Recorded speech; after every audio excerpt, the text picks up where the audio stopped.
ಖಾಯಂ ಶಿಕ್ಷಕರ ನೇಮಕಾತಿ ಆಗಬೇಕು ಅಂತ ಆಗ್ರಹಿಸಿ ಗ್ರಾಮಸ್ಥರು ಪ್ರತಿಭಟನೆಯ ಹಾದಿಯನ್ನು ಹಿಡಿದಿದ್ದಾರೆ. ಶಾಲೆಗೇನೆ ಬೀಗ ಜಡಿದು ಮಕ್ಕಳ ಜೊತೆಯಲ್ಲಿ ಪೋಷಕರು ಪ್ರತಿಭಟನೆಗಿಳಿದಿರುವಂತಹ ಡೀಟೇಲ್ಸ್. ಯಾದಗಿರಿ ಜಿಲ್ಲೆ ಸುರಪುರ ತಾಲೂಕಿನ ಚಿಕ್ಕನಹಳ್ಳಿ ಗ್ರಾಮದಲ್ಲಿ ಇಂಥದ್ದೊಂದು ಬೇಡಿಕೆ ಇದೆ. ಖಾಯಂ ಶಿಕ್ಷಕರ ನೇಮಕಾತಿಯ ಬೇಡಿಕೆ. 255ಕ್ಕೂ ಅಧಿಕ ಮಕ್ಕಳಿರೋ ಶಾಲೆಗೆ ಕೇವಲ 3 ಜನ ಮಾತ್ರ ಇಲ್ಲಿ ಶಿಕ್ಷಕರಿದ್ದಾರೆ ಅನ್ನುವಂತಹ ದುಸ್ಥಿತಿ. 3 ಶಿಕ್ಷಕರಿಂದ 255 ಮಕ್ಕಳಿಗೆ ಪಾಠ ಮಾಡೋದಂದ್ರೆ ಏನು ಸುಮ್ಮನೆ ತಮಾಷೆನಾ? ಹಾಗಾಗಿ ಕೂಡಲೇ ಶಿಕ್ಷಕರನ್ನ ನೇಮಕ ಮಾಡಬೇಕಂತ ಹೇಳಿ ಪೋಷಕರು ಒತ್ತಾಯಿಸ್ತಾ ಇದ್ದಾರೆ. ಸರ್ಕಾರಿ ಶಾಲೆಗೆ ಶಿಕ್ಷಕರನ್ನ ನಿಯೋಜಿಸದ ಸರ್ಕಾರದ ವಿರುದ್ಧ ಧಿಕ್ಕಾರ ಕೂಗ್ತಿದ್ದಾರೆ. ಗುತ್ತಿಗೆ ಶಿಕ್ಷಕರೇನಾದರೂ ಬರ್ತಿದ್ದಾರಾ ಇಲ್ಲಿಗೆ ಅನ್ನುವಂಥ ಡೀಟೇಲ್ಸ್ ಬೇಕಾಗತ್ತೆ. ಬಟ್ ಖಾಯಂ ಶಿಕ್ಷಕರ ನೇಮಕಾತಿಗೋಸ್ಕರ ಅಲ್ಲಿನ ಗ್ರಾಮಸ್ಥರು ಶಾಲೆ ಮುಂದೆ ಪ್ರತಿಭಟನೆ ಮಾಡಿದ್ದಾರೆ ಮಕ್ಕಳ ಜೊತೆಯಲ್ಲಿ. ದೃಶ್ಯದಲ್ಲಿ ಗಮನಿಸ್ತಾ ಇದ್ದೀವಿ, ಚಿಕ್ಕನಹಳ್ಳಿಯಲ್ಲಿ ನಡೆದಿರುವಂತಹ ಘಟನೆ ಇದು. 255 ಮಕ್ಕಳಿದಾರಂತಲ್ಲಿ. ಆ ಮೂಲಭೂತ ಸೌಕರ್ಯಗಳು ಇನ್ನೆಷ್ಟರ ಮಟ್ಟಿಗಿದೆಯೋ ನಾವು ನೋಡ್ತಾ ಇದ್ದೀವಿ, ಶಾಲೆ ಚಿತ್ರಣ ಹೆಂಗಿದೆ ಅಂತ ಹೇಳಿ. ಸೊ 255 ಮಕ್ಕಳಿಗೆ ಬರೀ 3 ಜನ ಟೀಚರ್ಸು ಅಂತ ಹೇಳಿದ್ರೆ ಅವ್ರು ಹೆಂಗೆ ಸಿಲೆಬಸ್ ಕಂಪ್ಲೀಟ್ ಮಾಡೋದಕ್ಕಾಗತ್ತೆ? ಅಥವಾ ಯಾವ ಸಬ್ಜೆಕ್ಟನ್ನು ಟೀಚ್ ಮಾಡೋದಕ್ಕಾಗತ್ತೆ? ಮಕ್ಕಳ ವಿದ್ಯಾಭ್ಯಾಸದ ಮೇಲೆ ಇದು ಎಷ್ಟರ ಮಟ್ಟಿಗೆ ಭಾರಿ ಪರಿಣಾಮ? ಇದೆಲ್ಲವನ್ನ ಅರಿತುಕೊಂಡು ಕೂಡಲೇ ಕ್ರಮ ಕೈಗೊಳ್ಳಬೇಕಾಗಿದೆ ಅಲ್ಲಿನ ವ್ಯವಸ್ಥೆಗಳು.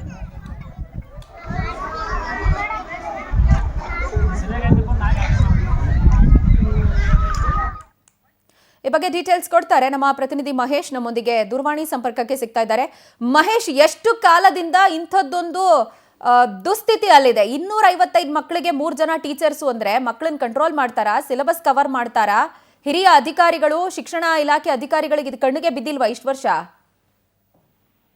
ಎಸ್ ಪ್ರಜ್ವಲ, ಏನಂದ್ರೆ ಕಾಯಂ ಶಿಕ್ಷಕರನ್ನು ನೇಮಿಸುವಂತೆ ಆಗ್ರಹಿಸಿ ಮಕ್ಕಳು ಬೀದಿಗಿಳಿದು ಪ್ರತಿಭಟನೆ ಮಾಡಿರ್ತಕ್ಕಂಥ ಘಟನೆ ಏನಂದ್ರೆ ಯಾದಗಿರಿ ಜಿಲ್ಲೆಯ ಸುರಪುರ ತಾಲೂಕಿನ ಚಿಕ್ಕನಹಳ್ಳಿ ಗ್ರಾಮದಲ್ಲಿ ಘಟನೆ ನಡೆದಿರ್ತಕ್ಕಂಥದ್ದು. ಏನಂದ್ರೆ ಸುಮಾರು 255ಕ್ಕೂ ಹೆಚ್ಚು ಮಕ್ಕಳು ಏನಂದ್ರೆ ಶಾಲೆಗೆ ಹಾಜರಾತಿ ಕೂಡ ಇದೆ. ಆದ್ರೆ ಎಲ್ಲೋ ಒಂದು ಕಡೆ ಕಲ್ಯಾಣ ಕರ್ನಾಟಕಕ್ಕೆ ಅಂದ್ರೆ ಸರ್ಕಾರ ಯಾಕಿಷ್ಟು ತಾರತಮ್ಯ ಮಾಡುತ್ತೋ ಗೊತ್ತಿಲ್ಲ. ಏನಂದ್ರೆ ಇಡೀ 31 ಜಿಲ್ಲೆಯಲ್ಲಿ ಕೂಡ ಏನಂದ್ರೆ ಈ ಒಂದು ಕಲ್ಯಾಣ ಕರ್ನಾಟಕದ ಯಾದಗಿರಿ ಜಿಲ್ಲೆ ಮಾತ್ರ ಸರ್ಕಾರಕ್ಕೆ ಕಣ್ಣಿಗೆ ಕಾಣಲು ಗೊತ್ತಿಲ್ಲ. ಯಾಕಂದ್ರೆ ಇಲ್ಲಿ ಸಾಕಷ್ಟು ನಾವು ಈ ಹಿಂದೆನೂ ಕೂಡ ಏನಂದ್ರೆ DDPIಗೆ ಸಂಪರ್ಕ ಮಾಡಿದಾಗ ಅವರು ಸ್ವತಃ ಬಾಯಿಯಿಂದ ಬಂದಿರತಕ್ಕಂಥದ್ದು ಏನಂದ್ರೆ ನಮ್ಗೆ ಇಲ್ಲಿ 50% ಶಿಕ್ಷಕರ ಕೊರತೆ ಇದೆ. ಹಾಗಾಗಿ ನಾವು ಶಿಕ್ಷಣ ಮಕ್ಕಳಿಗೆ ಕಲಿಸ್ಬೇಕಂದ್ರೆ ಯಾವ ರೀತಿ ಆಗುತ್ತೆ, ನಾವು ಈಗಾಗಲೇ ಸರ್ಕಾರಕ್ಕೆ ಕೂಡ ಏನಂದ್ರೆ ಪ್ರಸ್ತಾವನೆಯನ್ನು ಕೂಡ ಕೊಟ್ಟಿದ್ದೀವಿ. ಆದ್ರೂ ಕೂಡ ಎಲ್ಲೋ ಒಂದು ಕಡೆ ನಮ್ಗೆ ಇನ್ನೂ ಮೀಸಲಾತಿ ಬೇಕು, ಅದು ಬೇಕು ಅಂತ ಹೇಳ್ತಾ ಇದ್ದಾರೆ. ಒಟ್ಟಾರೆಯಾಗಿ ಈ ಒಂದು ಯಾದಗಿರಿ ಜಿಲ್ಲೆಯ ಮಕ್ಕಳಿಗೆ ಏನಂದ್ರೆ ಸಾಕಷ್ಟು ಏನಂದ್ರೆ ತೊಂದರೆಗಳು ಆಗ್ತಾ ಇದೆ. ಯಾಕಂದ್ರೆ ಇನ್ನು ಕೆಲವೇ ದಿನಗಳಲ್ಲಿ ಮತ್ತೆ ಎಕ್ಸಾಮ್ ಕೂಡ ಬರುತ್ತೆ. ಗಣಿತ ಟೀಚರ್ ಅನ್ನು ಕೂಡ ಈಗಾಗಲೇ ಅಲ್ಲಿರ್ತಕ್ಕಂಥ 3 ಶಿಕ್ಷಕರನ್ನು ಹೊರತುಪಡಿಸಿ ಇನ್ಯಾವ ಶಿಕ್ಷಕರು ಕೂಡ ಅಲ್ಲಿಲ್ಲ. ಯಾಕಂದ್ರೆ ಅಲ್ಲಿ ಕೂಡ ಕಾಯಂ ಶಿಕ್ಷಕರಿಲ್ಲ.